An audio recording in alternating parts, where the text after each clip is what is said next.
casi ya un mes del nuevo gobierno y hay que platicar acerca de cómo lograr que la economía despegue, que la economía que se ponga activa la economía, pero también que los rezagos sociales, que son muchos, puedan ir caminando. Ya se sabe que en un mes pues, no se puede decir que se va a resolver todo, incluso no se puede resolver nada, dicen algunos de los analistas, pero sí hay que trazar un camino y saber aproximadamente por dónde va la estrategia de gobierno.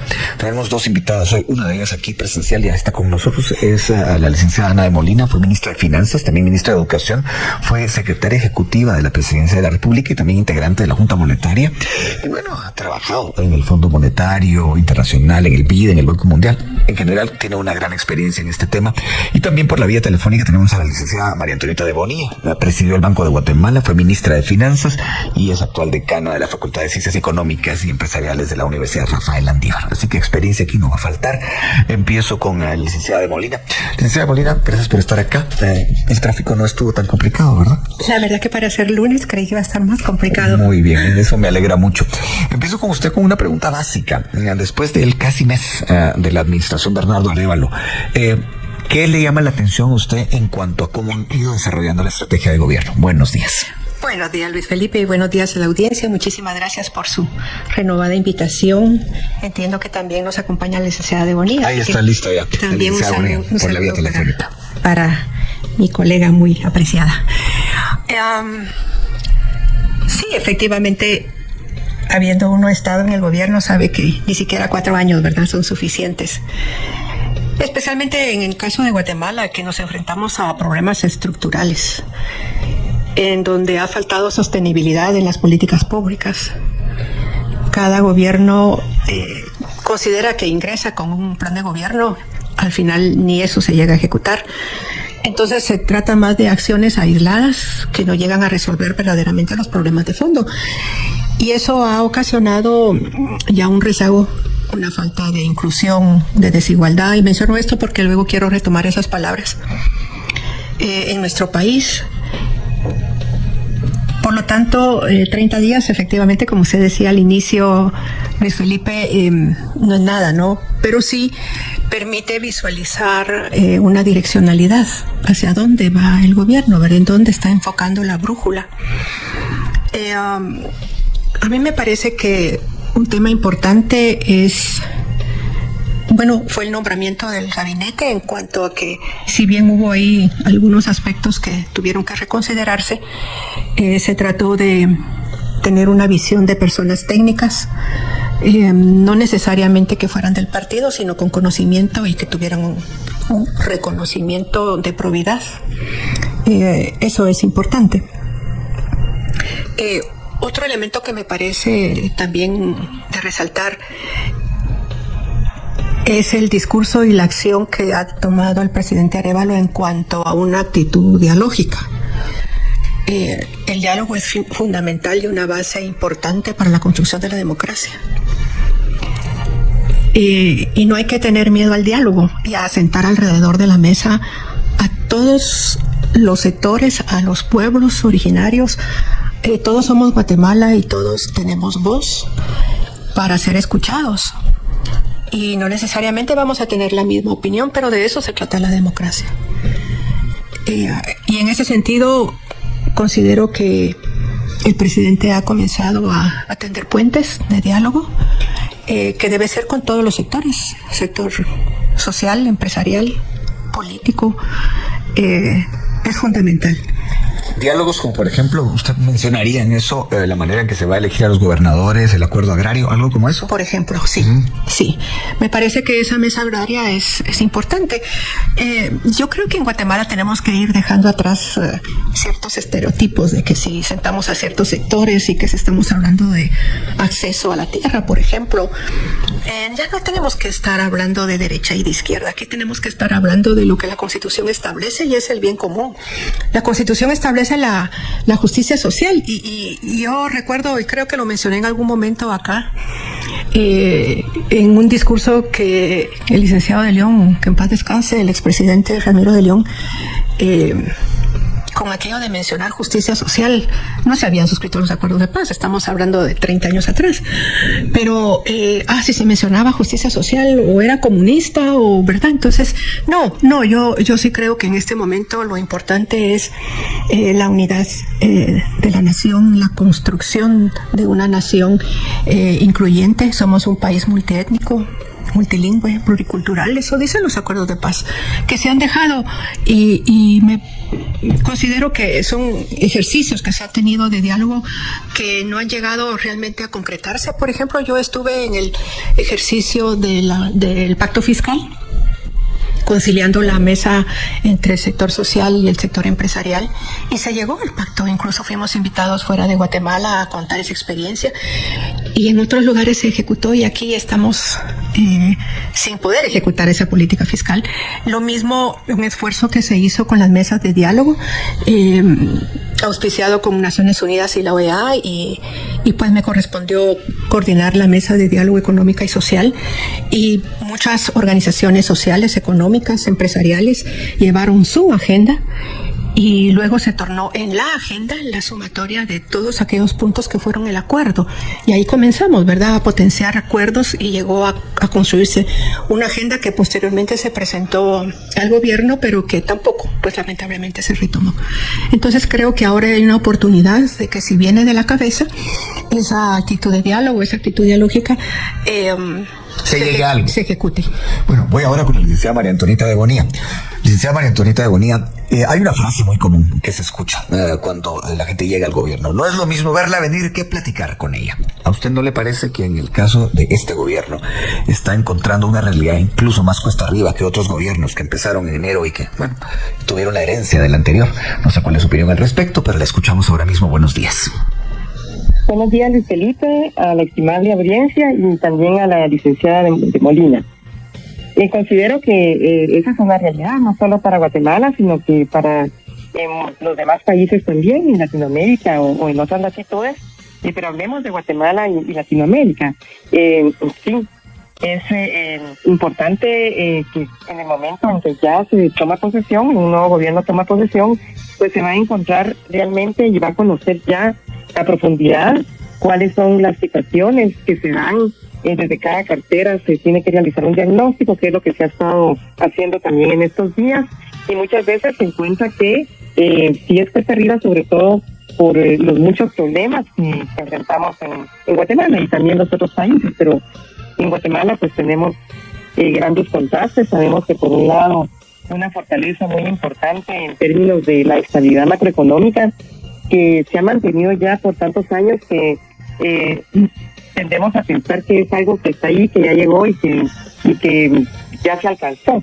Esto no es así, esto hay que cuidarlo siempre, y veamos los problemas que tienen otros países, en donde este es uno de los problemas principales, y al entrar un gobierno es a lo que tiene que enfrentarse de primero para poder avanzar en otras áreas.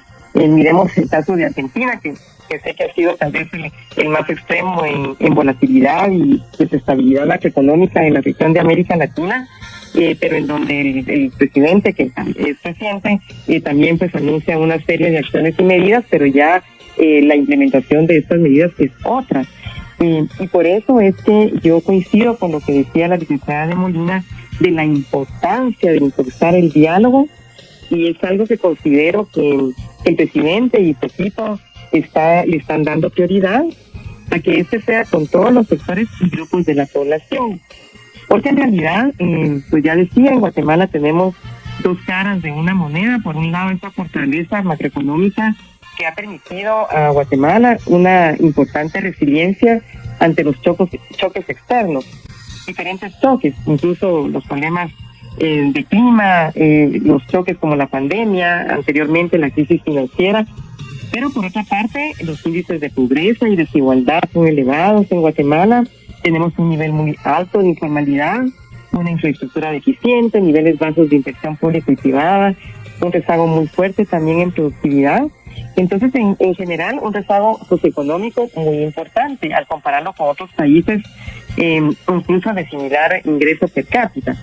Y desde mi punto de vista, esto obedece en buena medida a que se ha carecido de una visión de largo plazo para el desarrollo de Guatemala. O sea, no tenemos una agenda de país con visión de largo plazo. Y esto ha resultado en políticas públicas fragmentadas y de corto plazo.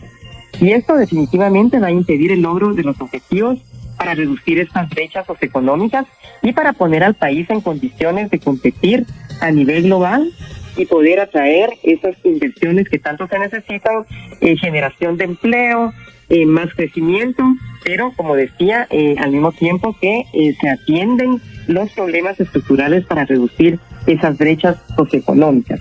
Entonces, considero que el tema del diálogo es fundamental y lo que estamos viendo, pues ojalá se consolide y continúe, poderse sentar en la mesa con diferentes grupos de la población, diferentes sectores y llegar a consenso. No es fácil, esto no es fácil definitivamente, pero es algo que no se puede dejar de hacer. Y como decía la licenciada de Molina, queremos además fortalecer la democracia. Algo que muchos cuando la ven de afuera no se imaginan lo que es, y ya cuando entran dicen, wow, no me esperaba esto. Quienes me acompañan son Ana de Molina, aquí en cabina, ha sido 2 veces ministra de Finanzas y también ministra de Educación, y por la vía telefónica María Antonieta de Bonilla, que ha presidido el Banco de Guatemala y también ha sido ministra de Finanzas, entre otras cosas. Así que yo dejé en el aire un par de preguntas que eran repreguntas en realidad, luego de la generalidad que tratamos en el primer bloque. Licenciada de Molina, esto que mencionaba, solo en el MAGA se sabe que retiran 257 contratos que les dejaron ahí así de última hora, pero eso está trascendiendo en diferentes ministerios, que contratos de 20,000, 25,000 quetzales que entraron el 1 de enero, gente que no le pagaron sus prestaciones y están acumuladas, y que lo más seguro es que si van a los tribunales van a ganar. Esas herencias, ¿cómo administrarlas? ¿Qué hacer con ellas? No me atrevo a generalizar, pero asumo que no va a ser el único ministerio que tenga ese problema u otro tipo de problemas. Yo siempre he considerado que en la administración pública se debe visualizar la gestión como una carretera de doble carril. La de la coyuntura y de corto plazo, o cortísimo plazo, y la del mediano y largo plazo. Y hay coyuntura que no nos debe tampoco dejar de ver los procesos de largo plazo, porque hay que atenderlo y además la población espera esos resultados inmediatos. Y tampoco quedarnos solo en el largo plazo sin ver lo que está como un problema eminente, heredado muchas veces, o que surgen como factores emergentes. Me parece que en el gobierno siempre es importante y necesario generar puntos de inflexión, o sea, cambiar la direccionalidad de una tendencia o de una trayectoria que se viene teniendo, pero eso no es fácil. Se puede, sí es posible, yo sí lo afirmo con certeza que sí es posible generar puntos de inflexión, pero requiere de un esfuerzo muy grande dentro de la propia institución a nivel sectorial viendo los asuntos de manera integral. Y además a nivel de todo el gobierno, de manera integral. Una visión integral es fundamental. A mí me parecía cuando nos teníamos las reuniones de gabinete, ¿verdad? Cada quien sentado en su respectiva silla, ¿verdad? Y entonces cada ministro informando su quehacer, sus resultados, sus avances, en fin. Pero por ejemplo, educación se puede esforzar mucho en el tema de atención en educación preescolar, por ejemplo, la preprimaria, pero el niño llega desnutrido, llega con sueño, llega con hambre, no hay agua en las escuelas. ¿Quién tiene que atender eso? No es educación. Entonces tiene que voltear a ver al Ministerio de Salud, a la CESAN, a otras dependencias. A eso me refiero de una manera muy sencilla, muy práctica, con esa visión integral. Y así muchas otras. Agricultura tiene que ver a comunicaciones con los caminos de acceso, tiene que ver con toda una infraestructura productiva. Por lo tanto, sí creo que hay una necesidad de ver coyuntura, corto plazo, mediano y largo plazo, al unísono y de manera integral, que pues la vicepresidencia coordina en gran medida y lo ha hecho así gabinetes, ¿verdad? Pero al final es el presidente quien coordina todo el gobierno y a quien corresponde al final del día tener toda esa coordinación integral de ese programa de gobierno. Yo estoy utilizando, digamos, el renglón de las plazas heredadas como una manera de punto de referencia para hacer el análisis. Por eso voy ahora con la licenciada de Bonilla. Porque en realidad uno, desde la lógica del ciudadano, dice, bueno, heredar plazas que no sirven para nada tendría que ser penado por la ley, que es robarle al erario público. Pero todo eso se vuelve complicado a la hora de ponerlo sobre la mesa. ¿Cómo tendría que manejarse eso, licenciada de Bonilla, tomando en cuenta que no hay en Guatemala un servicio civil ya consolidado? No hay, porque hay gente técnica que muchas veces es despedida en la limpia, digamos, cuando entra un nuevo gobierno. Yo sé que es complicado todo esto, pero ¿usted cómo lo ve? Sí, Luis Felipe. Bueno, primero quisiera comentar que muchas veces estos temas del día a día, urgentes y de coyuntura, absorben mucho tiempo. Y sobre todo al inicio de un gobierno, cuando los ministros respectivos también toman posesión de sus carteras y se encuentran situaciones como esta. Yo también lo experimenté y creo que muchos que hemos pasado por el gobierno lo hemos experimentado cuando estuve de ministra de Finanzas y que por cierto no se había aprobado un presupuesto nuevo, entonces estaba vigente el del año anterior y encontramos grandes compromisos de gasto que había dejado amarrados el gobierno saliente. Entre ellos, pues se voy a referir a algunos se derivaban de pactos salariales que se habían negociado, pero que entraban en vigencia justamente al comenzar el nuevo gobierno. El pago de los ex-PAC también era uno de esos grandes compromisos, para mencionar algunos. Habían muchos compromisos de gasto en donde se hicieron estas negociaciones, como decía, pero estaban en vigencia hasta con el nuevo gobierno y no habían los recursos. Aparte de eso, pues hubo una situación de resoluciones de Corte de Constitucionalidad, por ejemplo, en donde quedaron impuestos sin vigencia. Entonces había una situación también bastante crítica por el lado de los ingresos, amarrado a este incremento de gasto que se derivaba de compromisos. Era importante entonces ahí ir encontrando las soluciones. Usted mencionó muy bien lo que ocurre a veces cuando son acuerdos que se hacen o negociaciones de plazas o de contratos, en donde a veces desde el punto de vista legal es difícil dejarlo sin efecto. Y sí, eso está amarrado también precisamente a esa ley vigente desde hace mucho tiempo de servicio civil, en donde no se selecciona al servidor público en base a sus méritos o capacidades, sino que generalmente es con base al clientelismo, por mencionarlo así. Se requiere definitivamente estos diagnósticos y un análisis legal para determinar precisamente si son legales, si no hay algo que se pueda hacer para dar marcha atrás. Ese es un análisis obligatorio. Y luego el tema de repercusiones que pueden haber en el presupuesto y cómo entonces ir preparando también, si se requiere, propuestas de ajustes presupuestarios en donde se puedan atender, digamos, estos gastos que no se tenían en cuenta. Hacia adelante, los cambios estructurales siguen siendo fundamentales. La reforma de la ley de servicio civil sigue siendo algo que está pendiente desde hace mucho tiempo y que es esencial entrar a esa reforma, precisamente que no se den este tipo de situaciones hacia adelante.